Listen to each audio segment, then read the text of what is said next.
So as I was introduced, I'll be talking about the use of artificial intelligence and machine learning in three different projects that we do, and all of them ultimately help in the drug discovery process. Next slide, please. So I'll quickly introduce. Yes, so this is my lab. I'll skip this, I think, so because to save time. So maybe we can go to the next one. So this is again a little bit of why data science is prevalent everywhere, and all the fields of knowledge now are being studied in the context of and with the help of data science. And data science and machine learning are so closely related. The use of data science primarily happens in the manner of machine learning, artificial intelligence, and there are different techniques for that. So I put together this as a poem, which will create a situation scenario where we use machine learning or data science. Physics is fundamentalist because physics talks about fundamental rules, fundamental laws of nature. So that's why we can say it is fundamentalist. It is fussy. It likes to be very accurate. Mathematics is dumb and yet not easy. It always looks for mathematical equations, and it has traditionally, except for statistics, it does not um, allow for the flexibility and the probabilistic representation of our nature. Astrology, on the other hand, is hasty and crazy. Human brain uses none of them because for deep inside its terrain, it knows to represent, test, and train without bothering to explain. That is what how machine learning works. It tries to represent knowledge, it tries to test knowledge and train our models, and we do not have to worry about what these models have actually done. And the data science and machine learning come together to give answers to our solutions. So data science rules this world because even if a solution is transient, predictions may be noisy and incoherent. We say 80% accuracy, 70% accuracy, sometimes 50% accuracy. Predictions are noisy and incoherent. They work the best for most of us because they are intelligent. So just because they are intelligent, we sometimes use them because we do not have to pre-assign what kind of mathematical formulation exists between a set of features on the one hand and the outcomes that we want on the other. Next slide, please. Next. So when we look at it in a real context and how the research activity is taking place in the scientific community, so I searched for four very important words from biology and machine learning. So when I looked for the machine learning, the number of research papers published from 2015 to 2020, the data is presented up to 20, has been going on exponentially. And the deep learning is going even faster from 382 papers that came in 2015. Now, in 2020, 8,549 papers were published in PubMed covered journals. And the machine learning also going fast, but the relatively it is going slower compared to deep learning. On the other hand, if you look at the gene expression data like RNA-seq and next generation sequencing, these areas of study are becoming almost flat. Although when these technologies came, there was a lot of interest and a lot of research activities. So there must be some equivalent keywords in the field of biology and in the field of chemistry where the growth is fast. But perhaps no field is growing as fast as the field of machine learning, artificial intelligence, and deep learning all taken together. And that shows the success of the field, and that also shows that this topic is not being just handled by the deep learning or this is not a coverage from IEEE, or this is not a coverage from a computer science journal. This is a coverage from PubMed. That means the use of these techniques in the field of biology and biomedicine, chemistry, is where the growth has seen an exponential pattern. Next slide, please. So again, another representation. Can you press again? So full slide is loaded. Yes. So how the machine learning works in principle, if I can put it in a very nutshell, is that it is the main funnel that connects the data on the one hand to the predictive models. So the reason that machine learning on AI has become so pervasive is because of the explosion of data and how you convert data into models, into predictive useful information so that you can utilize it for the drug discovery or for any other purpose, even understanding the basic science, basic biology behind it. You have to pass it through either mathematical models, probabilistic models, or if you cannot describe the method models a priori, if you cannot say the relationship between my data features and my outcomes is exponential, linear, polynomial, whatever, if I do not know anything about what kind of relation exists between them, I can resort to AI and ML. I can resort to neural networks, which will automatically create these structures for us. And it is not the structures that we are then interested. It is what we are interested in, the data from the data that we have. We try to generate or predict the data that we do not have. So it is in the between the kind of relationships between the certain features that we are that are measurable to us. I can look at the protein sequence. I can look at the DNA structure. I can look at the chemistry of a small molecule. These are the and I can represent them in terms of some features or some descriptors that the chemoinformaticians have been doing it for a long time in various models such as QSAR, structure-based drug design, etc., etc. But there, the typical models will require some kind of an understanding of the relation between these features and the outcomes that we want, effectiveness of the drug, side effects, ADMET properties, whatever properties you are looking for, we need to have some kind of a prior knowledge of what is the relation, what impacts hydrogen bond comes, what happens, Lipinski rule is followed, what happens.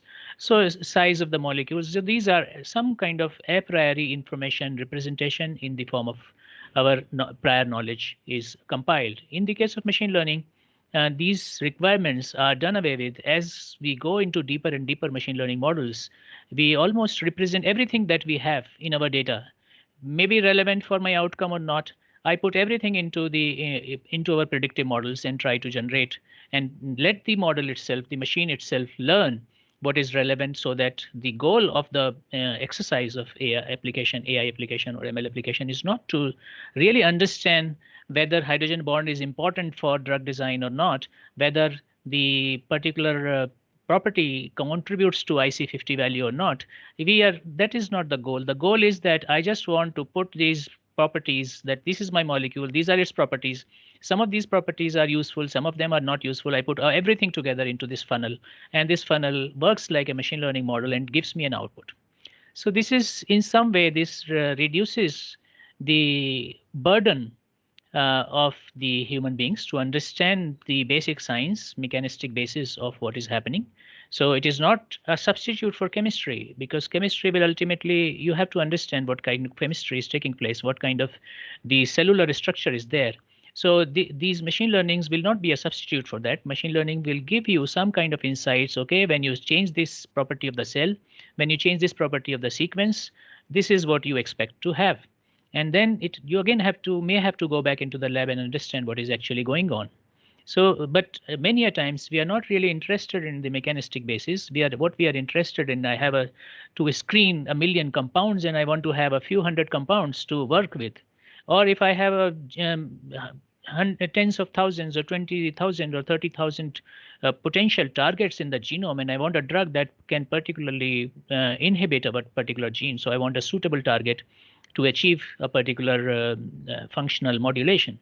So in order to achieve that, so do I need to understand the mechanistic basis of each one of them, or I can simply have a data of some known relationships, some known properties, functional properties of my system or a similar system, and from that I create a machine learning model, and then I can use my new data. I suppose in my when I'm screening 100,000 compounds or 1,000,000 compounds, I may have a data for say 1,000 or 2,000 compounds, and these 1,000 compounds may be represented at some kind of properties, and then their relationship towards whether they are suitable inhibitors, whether they satisfy the conditions of ADMET or not. These can be built. So the whole idea here in the application of AI and ML is to create models which have predictive value. The challenge that comes here is that when you put the AI models into practice, then you get very good accuracies on the data on which the systems were trained. But when you actually start using on the data that the model has not seen during its training, it doesn't work. So that is why AI and ML cannot be used as a black box, even when you are using our model serve as black boxes, but their use cannot be like a black box. You cannot use them blindly. You have to understand where the overfitting is happening. You have to understand whether the concepts that we are developing are really generalizable or not. So these are the kind of questions they ask. I'm not going to touch upon the AI questions in detail. So what I'll do today is I'll take three sets of projects that we have done, which will give you an idea about how machine learning helps in solving the biomedical and problems which ultimately lead to drug discovery. Next slide, please. So next again. In the first one, I'll talk about our efforts at understanding biomolecular interactions, and this area can be roughly classified as computational structural genomics or computational genomics. Some call it functional genomics. So I'll give you the exact examples of what we have done. So we put and how we have used AI and ML in these solving these problems. Next slide, please. So first, the DNA binding proteins. So there is when we I started working on DNA binding proteins some 15 years ago, and we started looking at. We knew that there are a lot of protein sequences and structures available, but we do not know what kind of function they do. And we know that DNA binding proteins are one of the major targets for drug discovery. If we can inhibit the function of a transcription factor, and if we can let this drug bind to either the target on the DNA or on the protein, we can alter the activity, or we can even accelerate the gene expression. And therefore, the understanding of what protein behaves as a DNA binding protein became important. So there are two types of questions here. One is I have a given sequence. I have a sequence, amino acid sequence, and I want to know whether it can interact with DNA or not. So potentially it will do some transcription factor function, or maybe potentially it will do pathogen recognition function if it will recognize the DNA or nucleic acids of the pathogen. So these are the different kind of functions that these proteins would be doing. But can I, other than the number of proteins that I know that they bind to DNA, can I discover new proteins? And therefore, a lot of methods, a lot of computational approaches have been developed to predict novel DNA binding proteins. But we started this way back in 2002. Yeah, so next, please. So in the beginning, we just look some very simple properties like dipole moment, the total charge on the protein, and the quadrupole moment. Just the three properties of a protein. Yeah, just let the complete slide load. One more press. Yeah. So what we showed that if we just measure the total charge of a protein, and since DNA is a negatively charged body, and the protein should have a positive charge in order to have the electrostatic interaction. So we just showed that counting the positively charged residues without even bothering about what structure it has can identify a large number of DNA binding proteins. And how it comes is through a training, a very simple training. You collect the data of DNA binding proteins, and you collect the data of non-DNA binding proteins, and you just see whether this particular property is different in the two data sets. And at what threshold can I say, okay, at this threshold, I can annotate my protein to be a DNA binding protein. So this is, you can say it is a rudimentary training or rudimentary machine learning. It is a very simplistic machine can be trained to do this kind of classification by just selecting a threshold.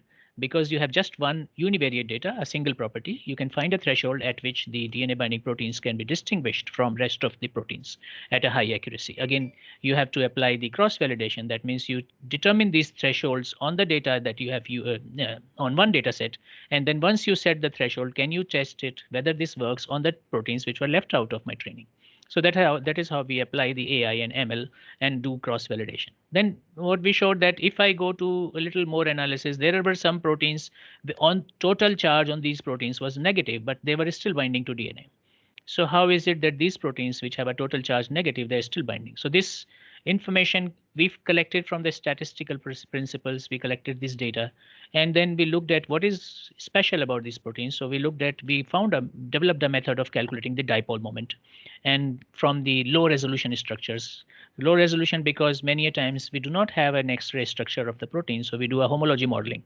And homology modeling does not give me an accurate structure that will actually be adopted by the protein.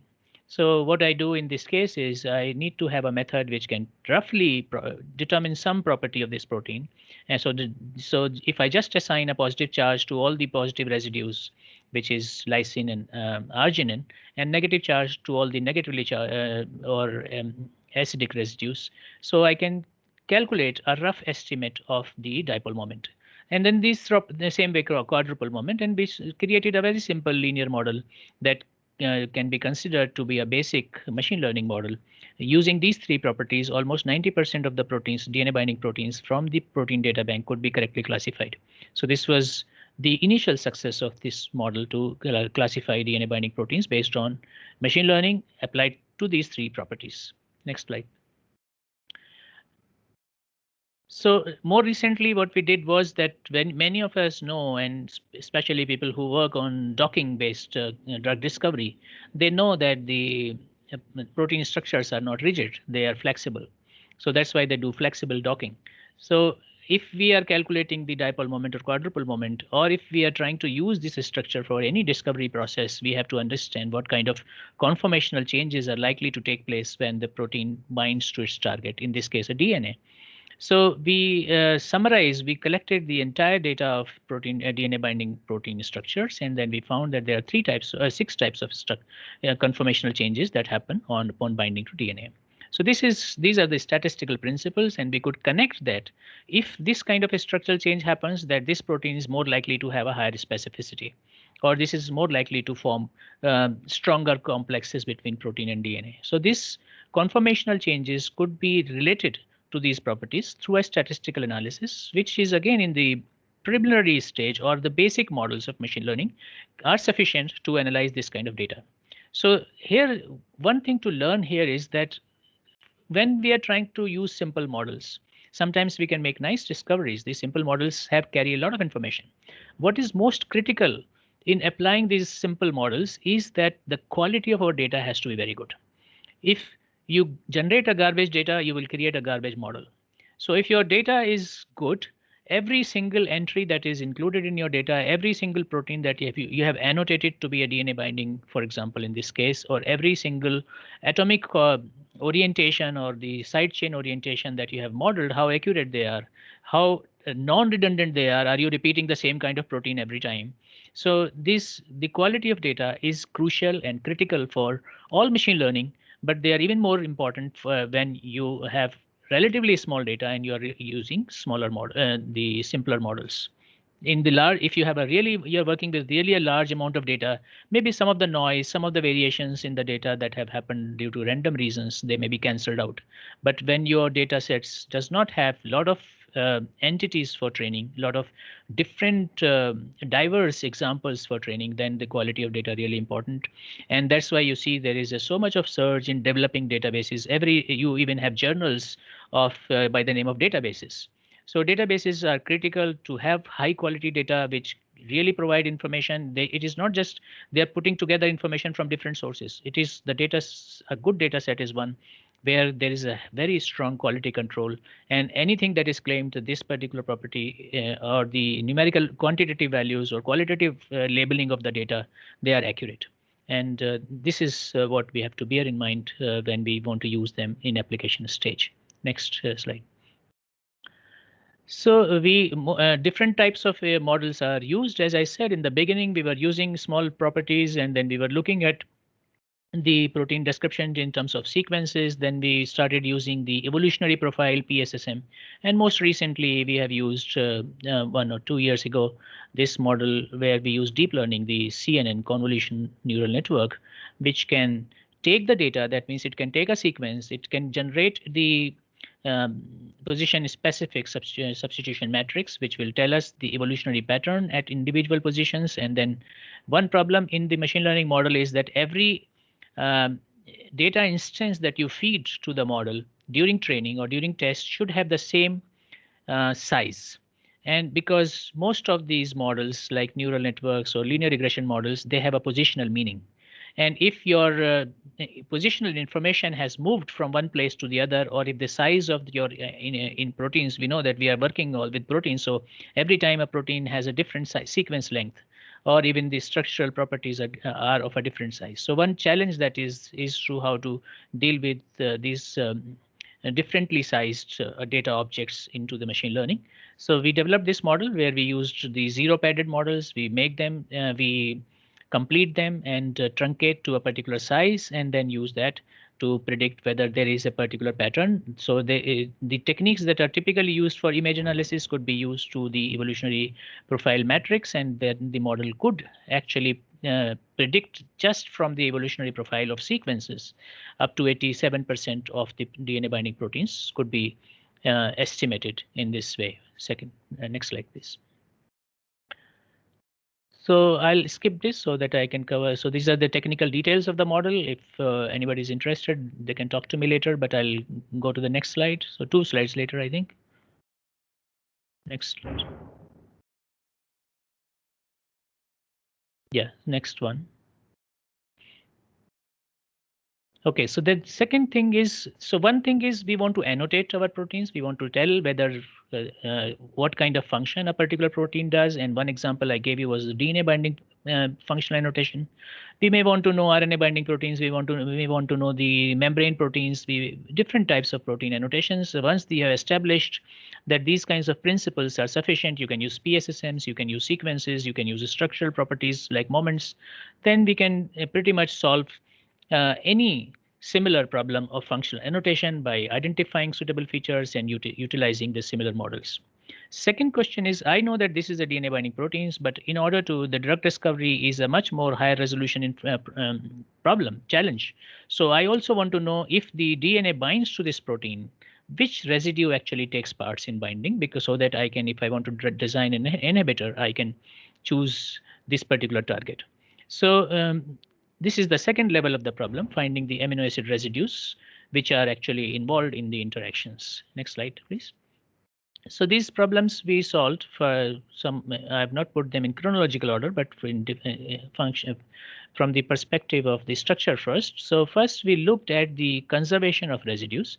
In biology, people often use the conservation or evolutionary pattern to annotate the functional properties. They often say if a protein is conserved in a place, it is important, and therefore I can predict the function. But we looked at the conserved residues in DNA binding proteins, and we have been in a couple of papers that we published, and we found that the conserved residues, all conserved residues are not equal. Some conserved residues occur as clusters, as groups. Some occur as isolated conserved residues, and those residues which form the three-dimensional space form clusters. They actually behave like, we gave the term cluster of conserved residues, CCRs, and they act in a cooperative manner. That means if you remove one residue from this cluster, the entire cluster may be lost. The binding may be lost. So if you remove one residue from this cluster, or if you remove two residues from the cluster, the effect may be the same. So this could explain the thermodynamic data, the binding data that we had about the protein and DNA, that sometimes we have one mutation, it leads to some loss of free energy change, delta delta G, and if you have two mutations, it does not add up. So so non-additive behavior of these mutations and the free energy changes caused by their mutations could be modeled with the help of these conserved clusters. So this is again, these properties came from relatively different from not the supervised learning, but from the unsupervised machine learning methods, which are the clustering methods, how to do the best form of clustering, how to distinguish one set of conserved clusters from another. So many a times there are challenges like whether a residue can belong to different two clusters, or where the sharp boundaries may not exist. So using appropriate clustering technique, which falls in the group of the unsupervised, and the machine learning methods worked very well in this case, and we were able to really identify in our proteins the key residues, and they were able to predict the thermodynamic values, the free energy values, delta delta G, that were reported experimentally. Next slide, please. So then cluster is a bigger concept again. So we could identify that these are the clusters of residues which are important in binding, but to determine the clusters in three-dimensional space, I need their structure. Many times I may not have the protein structure. I may just have the amino acid sequence. So we started looking at, can I just have the sequence, and in the sequence, can I predict the DNA binding residues or DNA binding site?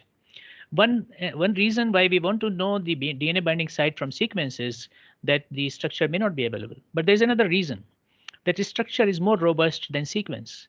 Binding may be lost by a single change in the amino acid residue, but the structure will not be lost. So many of the methods that people have been using traditionally to use this structure for function prediction. So sequence is structure function. So they have been trying to predict interactions directly from a structure. They would be incomplete if the sequence information is not introduced into the structure, because the overall secondary structure, overall the side chain orientations may not be so sensitive to these changes, single residue changes. So as we say, the structure is much more robust than the sequence. So some sequence properties have to be incorporated. So for these two reasons, we want to know, can I predict from a sequence whether it is a DNA binding residue or not?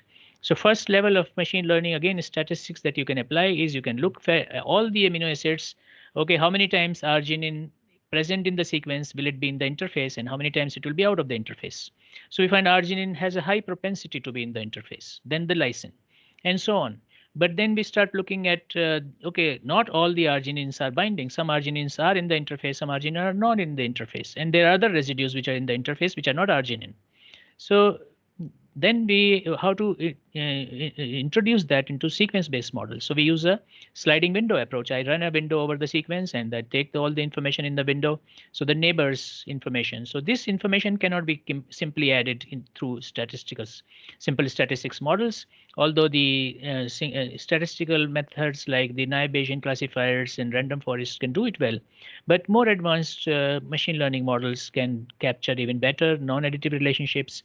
So we applied neural networks, and we were able to see that a neural network-based predictive model performs much better than the simple additive models or linear regression models.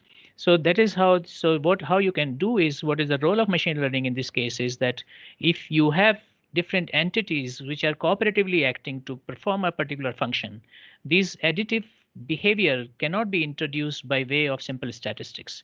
This additive behavior can be captured by a machine learning model. This machine learning model can capture complex decision surfaces and create them for us.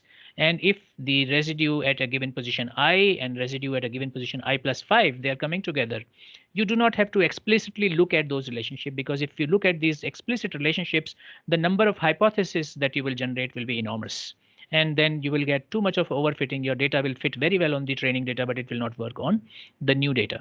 So machine learning, the neural network, for example, can capture models with much less complexity and achieve much higher performance. Next slide, please.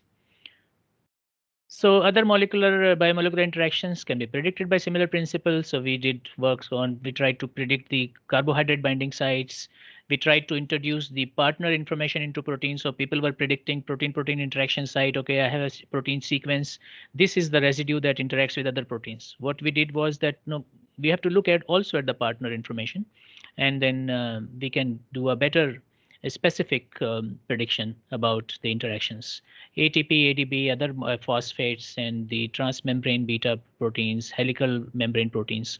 So these are the different things we did, and all of them overall create a holistic picture of the biomolecular interactions solved from machine learning principles. So the summary of the whole exercise is that you take a sequence, you run a sliding window, you represent that information in terms of the features, or in terms of the sequence features, or as the evolutionary profiles, and then use this as the input of the machine learning model. And then you have the class label for each of these residues. It is binding, it is not binding. That information comes from protein DNA complexes or protein small molecule complexes, and the class labels come from protein data bank. And then the model can be trained and tested according to the principles of the cross validation. Okay, so next. So now next is that we have to incorporate intrinsic information into the context. Again, looking at the protein DNA interactions, there is a bigger challenge here. So can we go to the next slide? So I'll. There are two things. One is the intrinsic. We are looking at the DNA binding proteins on the one hand. When we started looking at the genomic DNA, what are the locations that this transcription factor binds here? Why it is binding only here? Why not in another place? So how are the transcription factor binding sites different? And then one property is that I can say that one particular amino acid binds to one particular nucleic acid. So, but then there will be some structural patterns, and there is a intrinsic behavior that a known structure of the protein or known structure of the DNA, as you see in the complex, may be facilitated by the sequence itself. So the sequence facilitates certain structures because certain sequences are intrinsically predisposed to have the say twist in the helix, or say have the stretch in the helix, or form a specific types of helical properties of the DNA. So these intrinsic properties will allow the when a protein comes, and when protein does not like the current structure of the DNA that is present there, then it may try to alter the structure. So many times the protein comes, like SOX protein, transcription factor comes, it binds to its target, it completely kind of makes it twists it, not twist it, bends it substantially. So this kind of bends, this kind of structural changes can be brought in some sequences, but cannot be brought in some other sequences. So why some sequences can be bent, some sequences cannot be bent, is because these sequences are intrinsically flexible. Or this is flexibility is a very general principle, but there may be specific structure. Protein has a particular pocket, protein has a particular side chain orientation, so it wants to bind to DNA to have a particular shape, and this shape can be facilitated by certain sequences, and some of the behavior of the DNA transcription factor binding sites, which cannot be otherwise explained, can be explained by looking at the intrinsic properties of the DNA sequences. So we developed this method called readout, where we can give a large number of genomic sequences, and we can give a protein DNA complex, and we can say, okay, in this complex, this is the DNA sequence, but these are the additional sequences in your database of sequences that can bind in this complex with much more stability, or which with a higher affinity. So this is one method. This is available. Next slide, please. So here another thing that we studied was the cellular specificity of transcription factors, and I present some data here from the next generation sequencing experiments, ChIP-seq experiments, and then so what we learned from there. Next slide, please. So this is an example of a transcription factor called STAT3, and then many researchers have been trying to understand what kind of targets STAT3 regulates. So the ChIP-seq experiments, this is a collection of 4 studies, 4 independent studies. People have done the STAT3 targets in CD4 plus T cells, in ATT20 cancer cells, ES embryonic stem cells, and macrophages. So 4 different types of cells, and you see this Venn diagram shows that when in each cell, the targets that STAT3 regulates are totally different. And that means that the protein DNA interaction program is highly cell specific, cell dependent. So we do not understand, we did not know how is it possible that the same transcription factor completely regulates different sets of genes in one cell compared to the other. And we try to understand it from the perspective of what I just told you, from the perspective of intrinsic behavior of the DNA sequences. And in the next slide, we showed, next slide, please. So this is another data from the same experiments, which shows that even the canonical motif that STAT3 binds to is present in different proportion in different cell types. In ESC cell, you had only 28% sites which had canonical motif, 38% had non-canonical sites, and only some of them only had half sites. So it shows that actually what kind of the binding sites are observed for a given transcription factor in these ChIP-seq experiments are totally different, and they're not easy to explain. The next slide, please. So we tried to look at the intrinsic behavior, and we started studying all transcription factors and collecting their transcription factor binding sites, which have been solved from NGS experiments such as ChIP-seq or DNA-seq. In this case, we had the data available for DNA-seq experiments, 1,311 transcription factors, and we tried to look at how the different targets are recognized by them. So there is one raise hand. So I'm completing this. So I'll then come to questions. This section I'm completing. Yeah. So next slide, please. So we developed this tool called DynaSeq. So where we did see if people want to sometimes understand using the physics principles of molecular dynamics principles how a particular sequence will change its conformation or will adopt a particular 3-dimensional structure or the helical structure.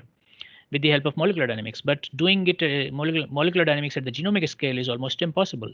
So what we did was we had the data from all the tetramers and solved their MD simulation using MD. And from the molecular dynamics ensemble, we created a dictionary. Okay, if I have this tetramer, this is the likely conformational ensemble it has. So in this way, if I have for all the tetramers, I can slide a window over my genome at any given location. I can collect some MD related MD generated properties at that location, which tell us about the dynamics possible in these locations. Next slide, please.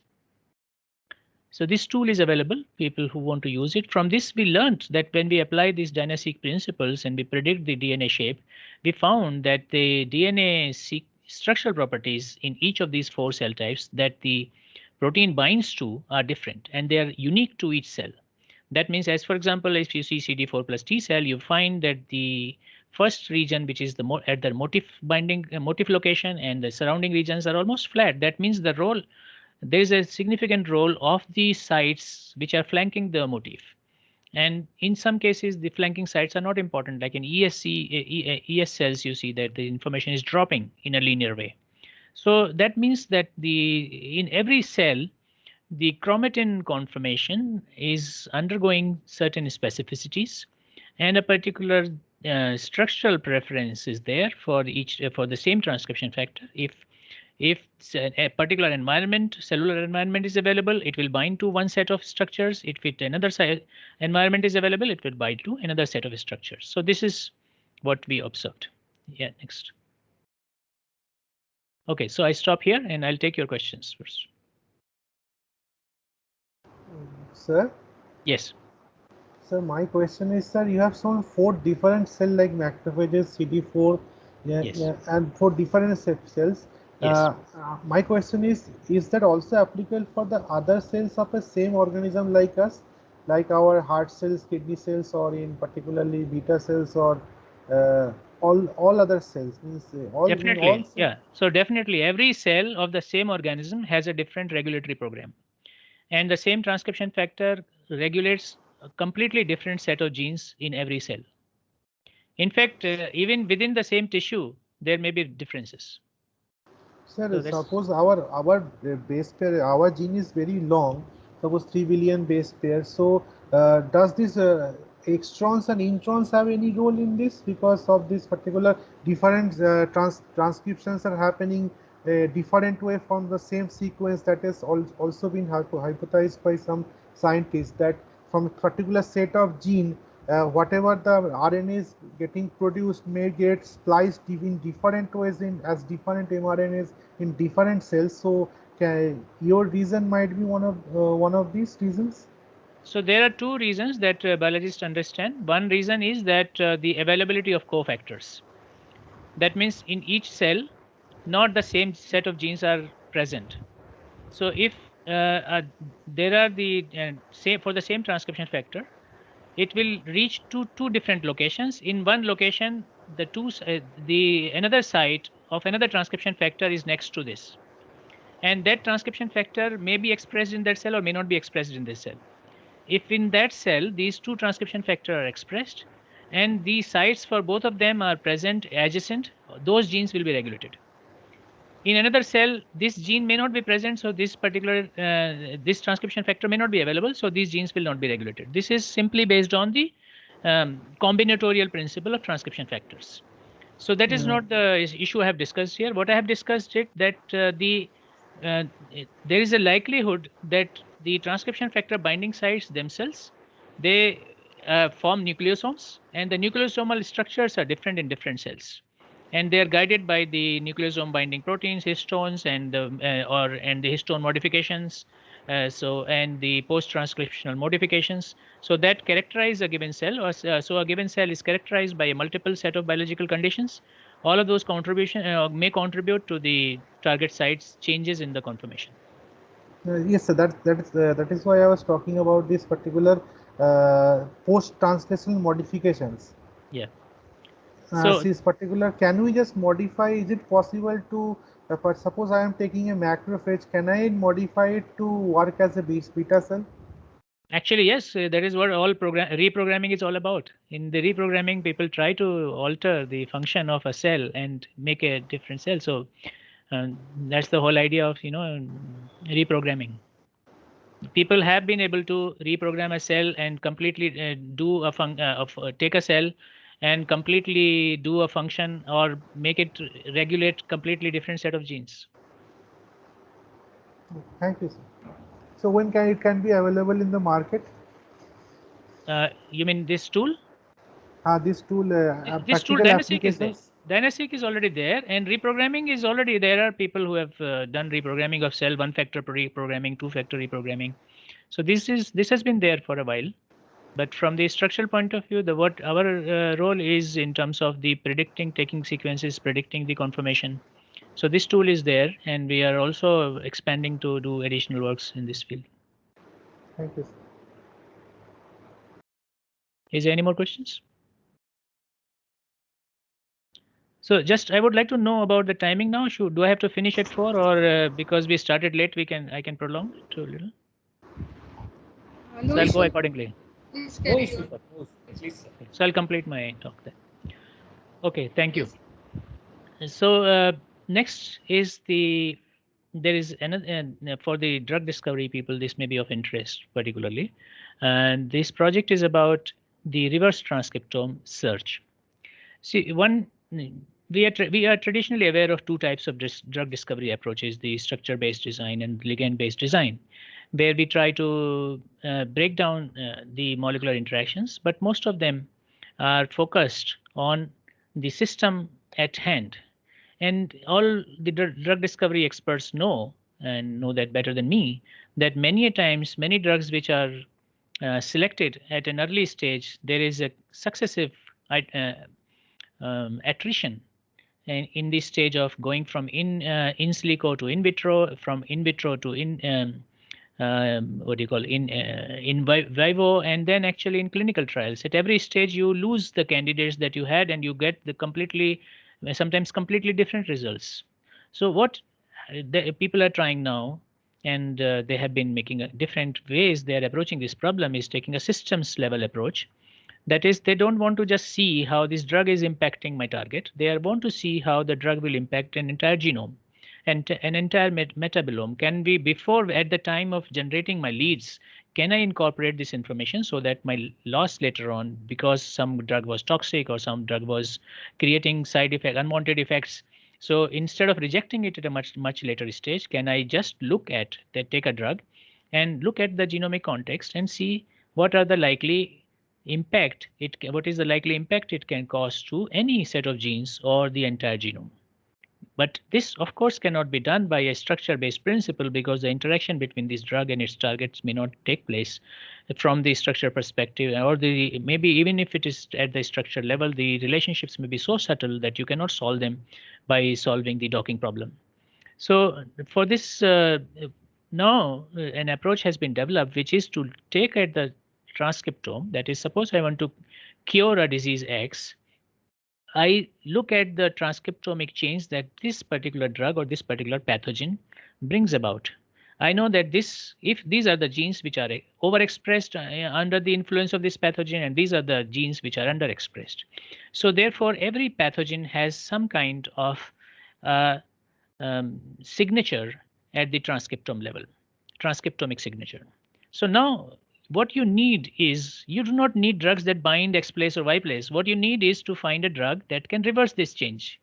And therefore, if I know that what kind of transcriptomic changes my drugs are likely to cause, I can choose some early candidates, and then I can go rigorous exercise. But the candidates I select, that okay, I keep a database of the impact of drugs on my transcriptome. So I collect the data. I have, say, instead of creating the structure library, I create the transcriptome library, and I have 1 million drug or 100,000 drugs, whatever number of drugs I want to work with. I do an in vitro transcriptomic change over cell lines. Okay, this on this cell, this is the likelihood of bringing about this transcriptomic change, and in another cell, this is the likely transcriptomic changes have.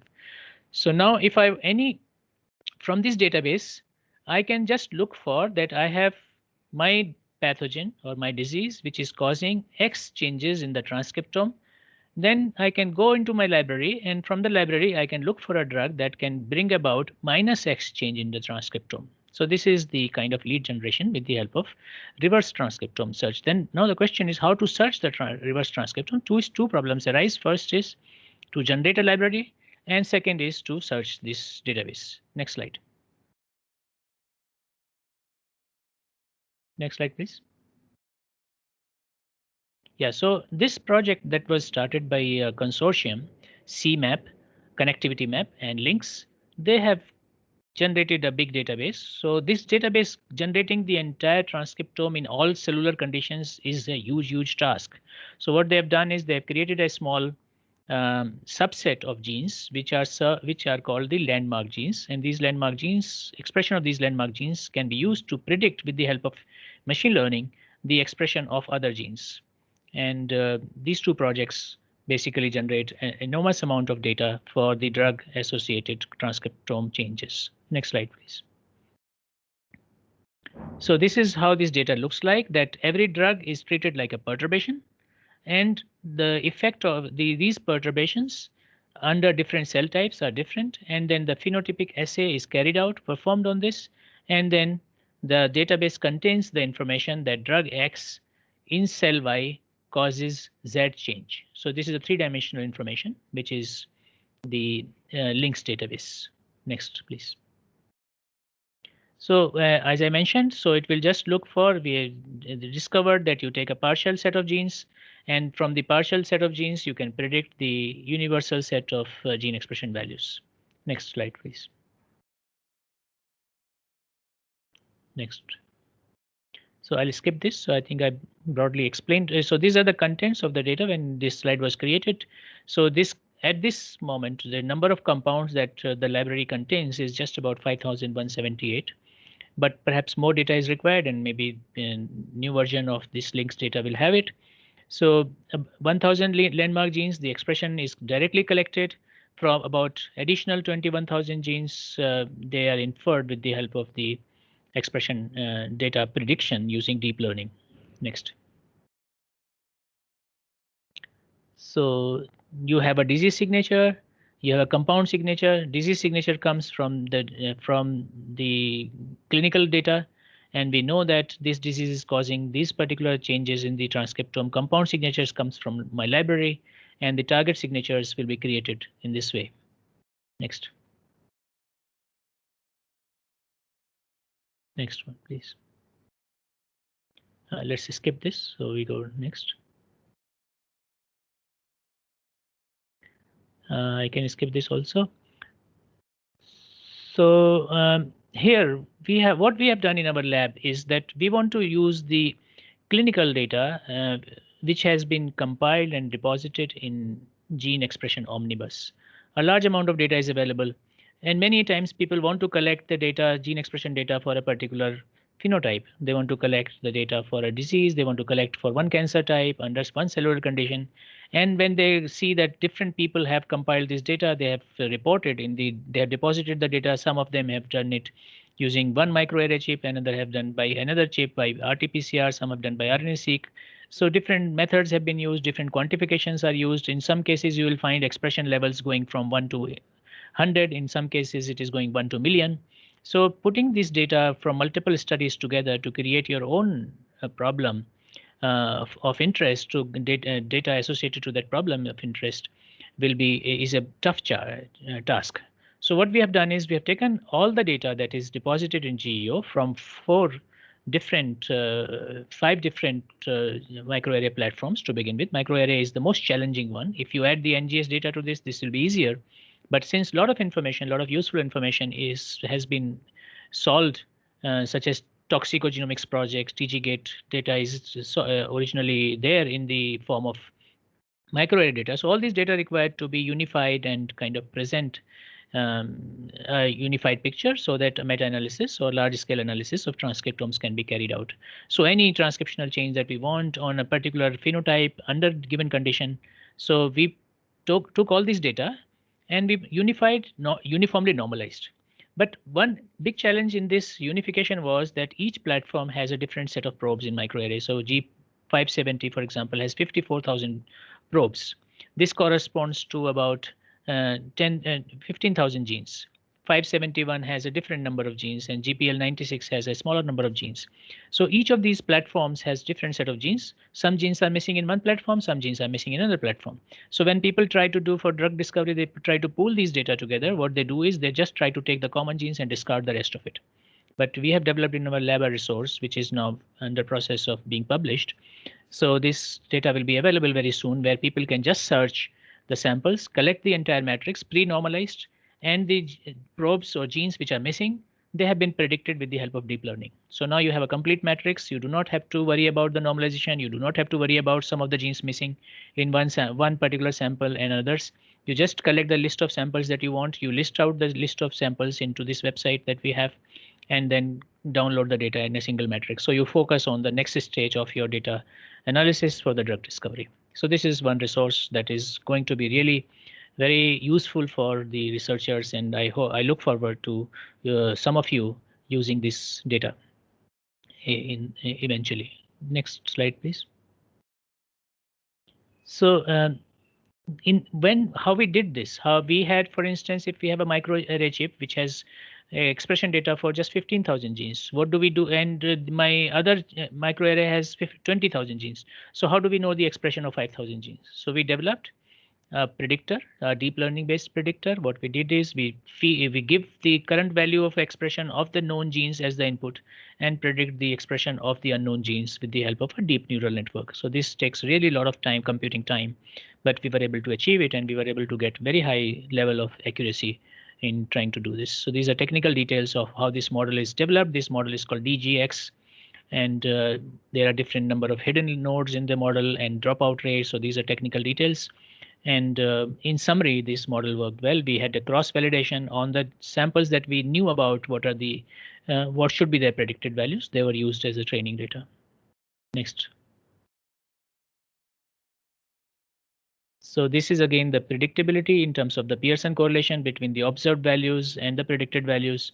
So as you can see here on the different platforms, we were able to predict, say, from the Pearson correlation could go from 0.96 to 0.974. So a very high degree of correlation between the expected value of the gene expression and the predicted value of expression could be obtained in both the data sets in all the 5 platforms that we have integrated. So overall, now we have, as can you go previous slide, please, the table of platforms that we have. One more back. Yeah, so this data, as you see, the number of samples that you have, GPL 570 has 135,000 samples, which is the highest number of samples available in any of these tools, any of these platforms. So you will see that our data contains almost 200,000 expression profiles under different conditions. So this is going to be a big resource for doing any kind of gene expression based meta-analysis of the data. So I had wanted to introduce this to you this way. So can we go back, I think, forward? Next slides. Okay, so this is the second part. So this was a relatively brief, but if you have any questions, you can ask me now, so I can go to the last point.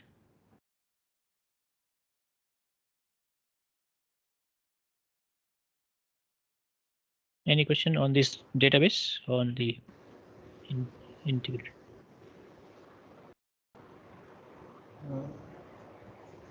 Asu sir? Yes, please. Sir, my question is that you have gathered lots of large database actually for in your study. So can we use this particular database to predict any genetic diseases? Yeah, eventually the goal of this database is, so this data is already there in GEO in some other form. But as I said, the challenge of using GEO database is that every sample, every study has a different normalization scale, quantification, and number of genes are missing. So it is not usable directly by non-experts who cannot normalize or impute the data. And even if you have the expertise, it takes a long time to do it. So this way, almost every entry that is there in GEO, we intend to make it available through our database so that they can be used in an integrated way. Yeah, for disease, if you want to use it to study a particular genetic disease, so you can look at, first search the samples from GEO.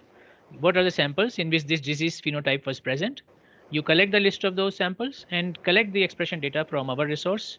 And then you can look at what are the differentially expressed genes under condition 1 and condition 2. And that will generate the initial biomarkers for you. And then you can do subsequent analysis. Long jobs, sir. Actually, Yeah. very difficult. Yeah. One last Yeah, of question, course. sir. Yeah. Yes. Yes, Sir, please. one last question. I'm asking again because it is Yeah, very please. Yeah, most important, welcome. very particularly interested topic. Sir, suppose in the case of viral mutations, Yeah. so if we know the any genetic structure of a particular virus, can by using artificial neural network or AI, can we predict the different mutations it may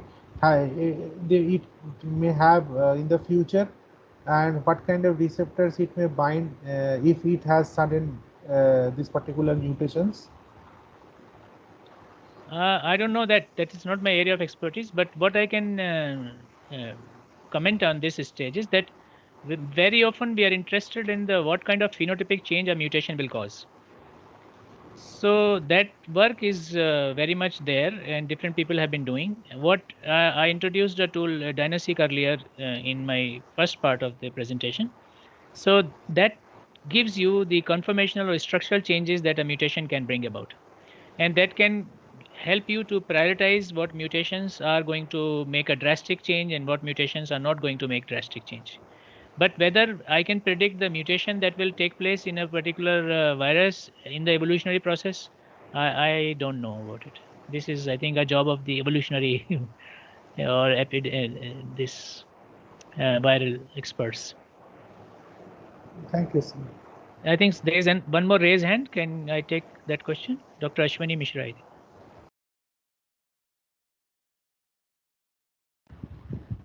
Both sir, please allow him to unmute.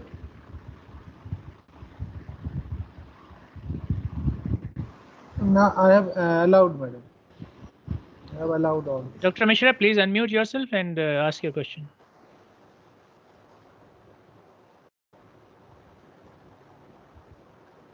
Are you there? I mean, is it maybe it is by mistake he raised hand?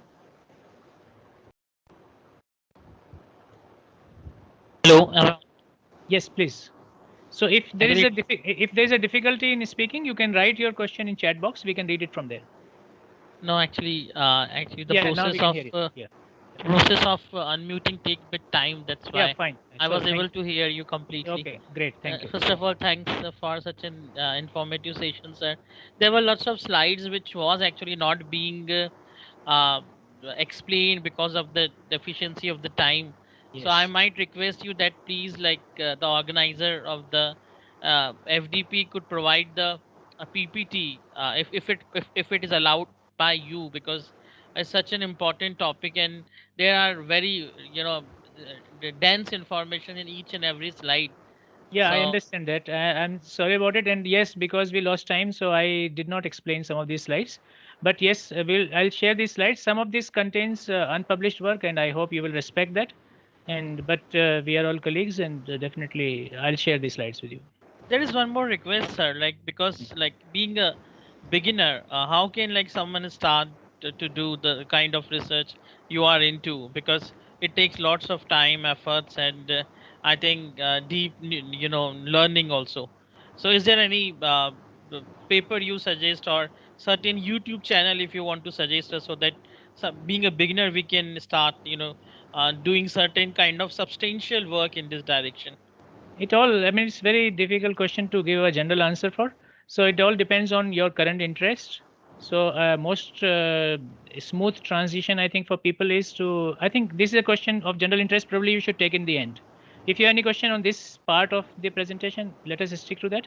But I can come back to this question in the end. So uh, it looks more appropriate time to discuss this. Okay, thank you, sir. Okay. Any more questions? Okay. So thank you for asking these questions and keeping this presentation going and keeping it interesting for me also. So the last of the topic is that I'm introducing is the integration of the gene expression with sequence. Here, what we are trying to say, one important thing is that very often we want to annotate the function of genes, the functional annotation of genes. And very often this is done by sequence comparison or structure comparison or homology based comparative analysis. But sequence and structure do not tell us whether a function will be performed in a given cell or not. This was also the underlying theme of one of the questions that was discussed by one of you. So I have a gene, and this gene is present in every cell. Well, then why would this perform in one cell and not perform in another cell? Of course, one reason is this gene is not expressed at all. And even if this gene is expressed, so even after expression, that this gene is performing a function in one group of cell and another function in another group of cells. So this kind of we can distinguish it, and I use the term the actuality of interaction or actuality of function versus the potentiality of function. So all the functional annotation databases that you have basically talk about the potentiality of the function. They do not tell whether this function will actually take place in the cell or not. So there is a need for annotating the context in which a given function will be formed. And in this context, we solve one problem of integrating the gene expression with sequence and structure information for the case of DNA binding proteins. And what we found, there's few little summary on this. If we look at the DNA binding protein annotations, you find that what is a DNA binding protein? If you look at the database, I want a list of DNA binding proteins. There are different definitions used. Some may say a DNA binding protein is one which has a residue participating in forming complex with the DNA. Some might say, okay, a protein DNA, the protein can be called DNA binding protein if it participates in the DNA binding function, even if indirectly through a protein-protein interaction. Or some may annotate it, okay, if it has a DNA binding motif present in the protein, it will be called DNA binding. So there are different databases, they use different definition, and the number of proteins which are common to each of these databases is intriguing, as you see on the Venn diagram, that all of these databases do not entirely agree with one another because the definition of DNA binding protein is different. Next slide, please. So if we explore the entire gene expression omnibus, a GEO database, so GEO does not contain all the probes or the genes, all the genes in the database. So we have, roughly speaking, 20,000 of genes are usually studied in the expression or transcriptome analysis of the data. Most researchers study about 20,000 genes for humans, maximum of this. And out of these, about 2,000 are annotated as DNA binding genes that encode for the DNA binding proteins. And at the time of doing this study, we had 72,000 transcriptomes which carried these genes. And when we investigated, try to predict the DNA binding protein. So first, I wanted to see whether the DNA binding proteins have a different signature of the gene expression compared to the other proteins, other genes. So the next slide shows you a little comparison of that. So as you see in this plot, the red ones are the gene on the right one, and the red dots show you the DNA binding protein genes, and the black one shows the genes which code for other functions or unknown functions.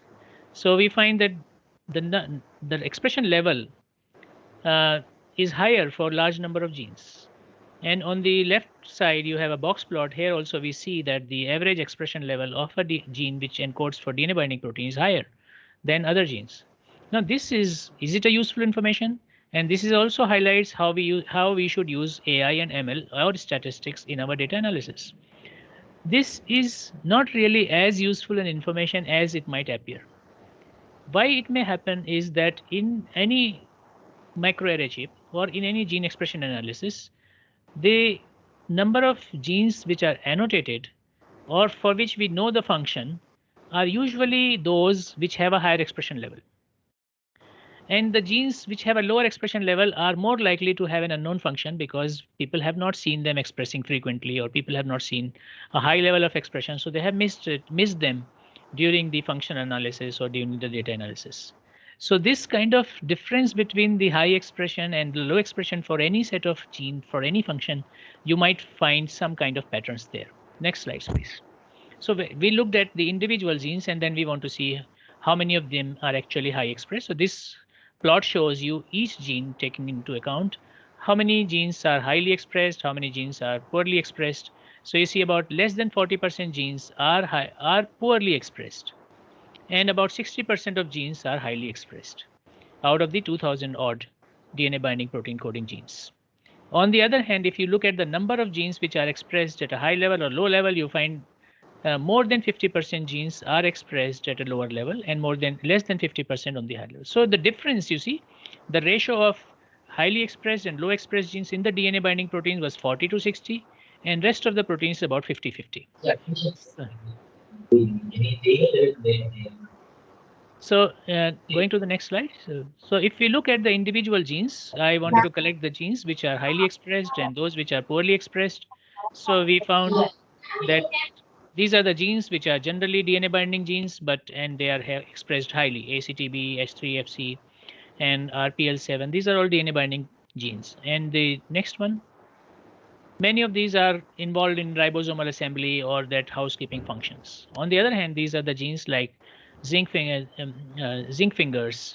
and there were also the Z DNA. So these are the average level of expression was low. That means they express highly only under specific conditions. They do not all the time ubiquitously show high expressions. Next one. Next, please. So we, in this analysis of this data, we observed that there are some dual function, or look like we can detect some genes which have a two modes. So as you see, ZPP1 here on the top of this panel, it has two peaks. That means this, we know that ZPP1 is binds and recognizes the zDNA, and it is important in the recognition of many pathogens which have this type of DNA. And this has two peaks. It recognizes, it expresses highly or it expresses poorly. So in the both conditions, probably this function is important. So these are the list of new genes we found which have a bimodal function, and we are still investigating what is so important about them, what is so special about them that they have a bimodal distribution. Next, please. So now, if we already know that these are the sequence, from the sequence and structure point of view, these are the genes which are annotated as DNA binding. Now, if we combine this profile of gene expression and co-expression, we also look at what are the other genes which are co-expressed with them. So next slide, I will give you the list of other terms. Yes, next. So these are the genes. So for a gene which is encoding for DNA binding proteins, it typically co-expresses with additional gene ontology terms, such as the DNA binding itself, but then also the transcription, nucleus, which tell us about the cellular sublocation, etc., etc. Next.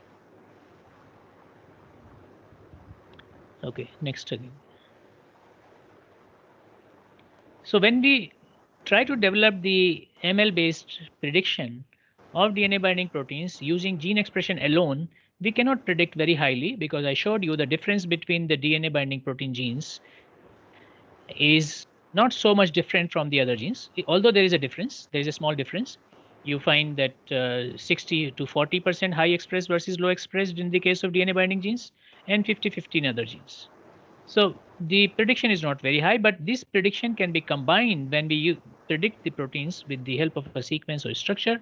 And when we combine these two together, we were able to improve the predictive performance of the DNA bindings.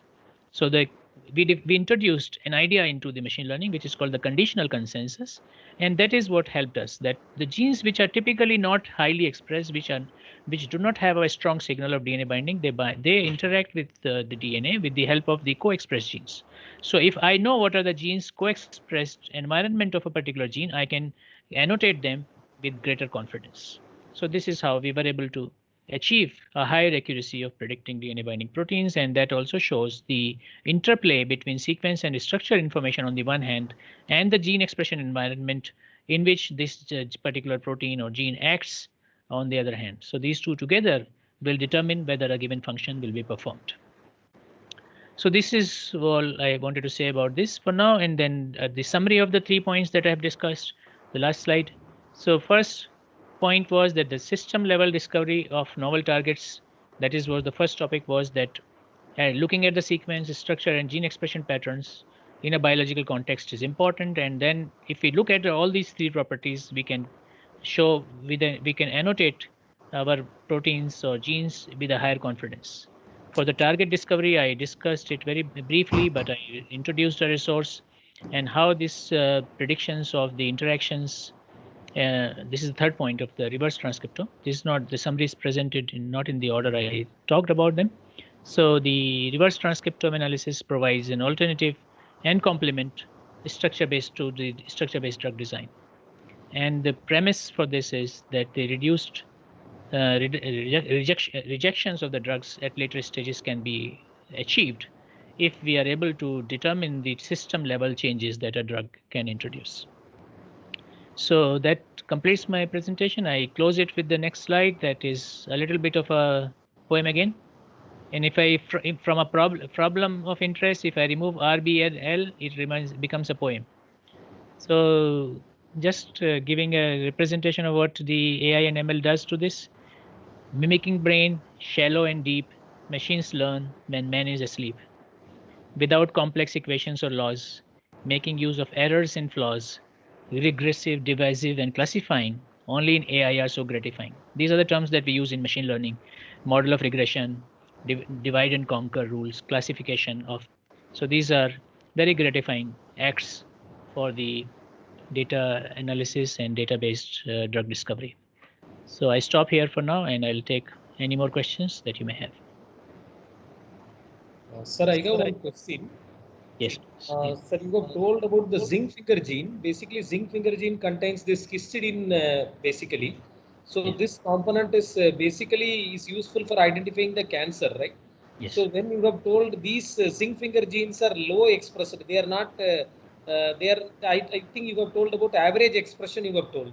So when this type of high expression is not there, we can expect these zinc finger genes are particularly more sensitive to cancer patients, particular type of cancer, or what may be your answer, sir, if you are having such type of predictive model?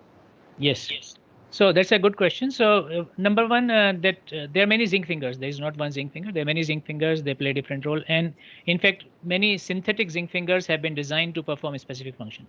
So people are designing zinc fingers with specific properties. And in the data that I have shown you that zinc finger expression level is not really very high all the time.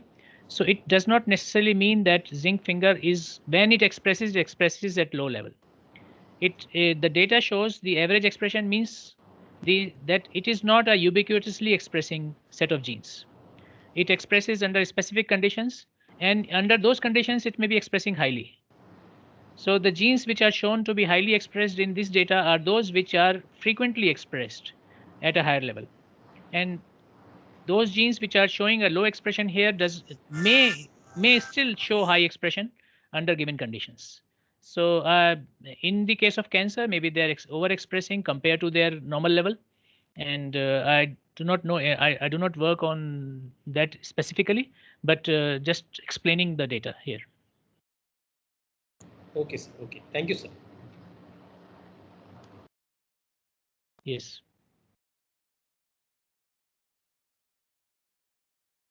Any more questions? So I'll take that question that was left unanswered in the previous part. So how to move from your field to do more technical oriented or more data oriented, data science oriented research in your field. So it all depends on what you want to do. If you are solving, the easiest way is that stick to your expertise, do not completely give it up, and gradually expand and incorporate the techniques of data science into the problems that you are currently solving. Because always building your expertise in continuation of your current expertise is the best way to um, remain an expert in something and keeping your strengths intact.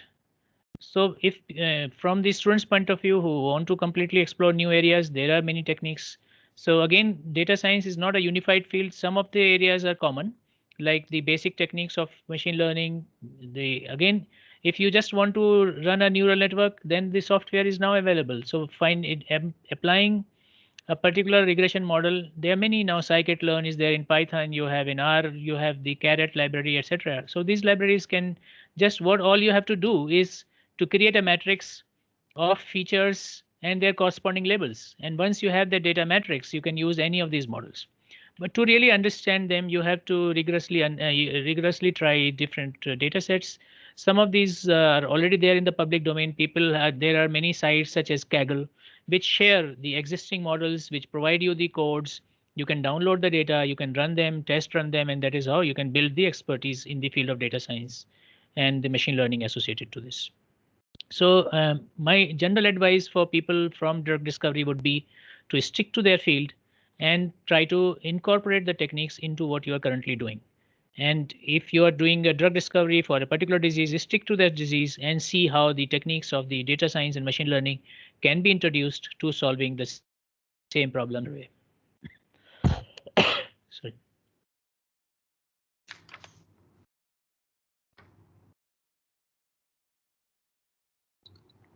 So any more questions?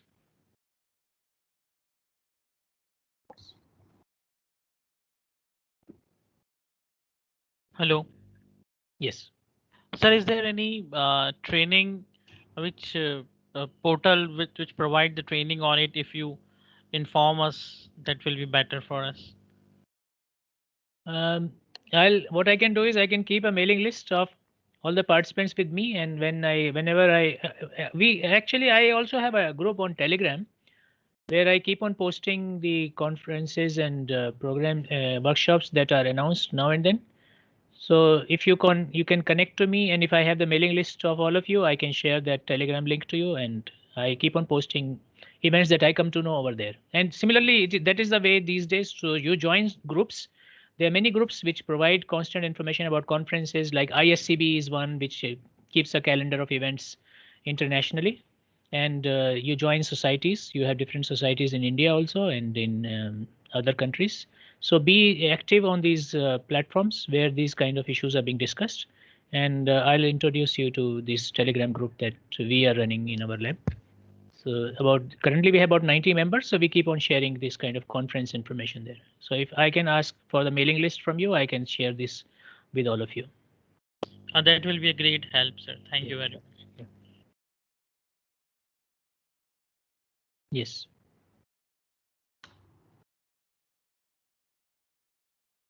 Any more questions?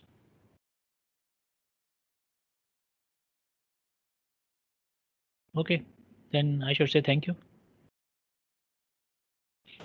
Thank you, sir. Thanks a lot. So now I request Dr. Ashu Mittal, sir, for the concluding remarks. Madam, am I audible? Am I audible, ma'am? Yes. Yes, Sir. I think we can hear you.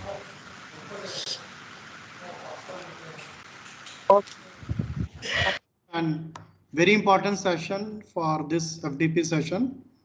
So I'm sure all the participants, they learn a lot from the session with respect to use of artificial intelligence, machine learning in structured genomics and biomolecular interactions. So I would like to share some learning takeaways from this session. So what we understood, just would like to share that. Machine learning is perhaps most useful for interpretation of large genomic data sets, and it is used to annotate a wide variety of genomic sequence elements. We can use this artificial intelligence also to recognize the location of transcription start sites in a genome sequence. We can use to gather new insights about incurable prevalent diseases, and we can also develop targeted therapies for varieties of diseases. Sequences and microarrays they can also use to produce genes and transcriptomic data for disease patients. Now this microarrays and use of sequences, it leads to huge opportunity to investigate and treat diseases of various kinds.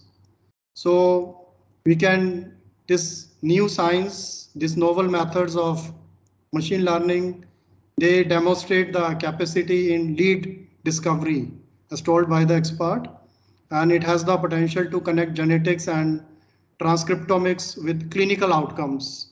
So being in pharmacy people, we are more interested to, we are more associated with clinical outcomes of this new science using the artificial and machine learning approaches. So I thank the expert for this wonderful session with all of us, and it was really very informative. And I have one query also, if Yeah, you're allowed thank you. me to ask. Yes, sure. Thank you. Can we develop these rDNA based products using this approach, like monoclonal antibodies and new products? Is it possible to develop? Is it related to artificial intelligence in somehow? Yeah, as I said, actually, data science techniques or the AI techniques are used everywhere. So, of course, antibody design, you look at the structural properties, you look at the structural complementarity, loop design, etc. People look at these structure based aspect, but that's not an area in which I work. But Okay. definitely, people are working on that subject.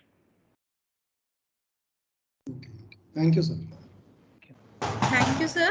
Thank you. Sir, I request Dr. Ashu Mittal, sir, to please present the certificate of gratitude to Dr. Shandar Ahmad as a token of remembrance of the event.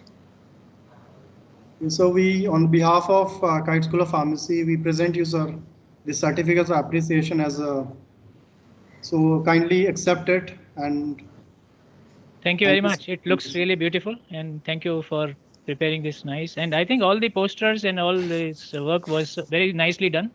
I'm really impressed by the kite activities, and I hope I can visit you when things improve. Thank you, sir. Thank you, sir. Surely, sir, we are waiting for you. So Yes. we'll surely invite you in the next event whenever we organize in the offline mode, sir. Thanks a lot, sir. So your talk was really highly informative, and I hope all the intellectuals who are present here would have definitely gained a lot from you. Thank you, sir. Yeah. So with this, we are at the end of the technical session too. Thanks a lot, everyone. Thank you, participants. Thank you very much for your unwavering attention throughout this presentation. So before ending today's session, let me brief you about tomorrow's program details. So tomorrow, the session will start, first session at 10 a.m. So the keynote speaker here we have Dr. Sushil Chandra in Mass Defense Research, DRDO, New Delhi, India. Then second session will start at 11:40. So here we'll have the keynote speaker with Dr. Mukesh Nandave. Then the third technical session will be starting at 2:30, and the keynote speaker will be Dr. Vesna Rastija. So see you tomorrow. Here again, I hope you all have filled your attendance sheets. So tomorrow, please join on time, 10 to 5 minutes before 10 a.m.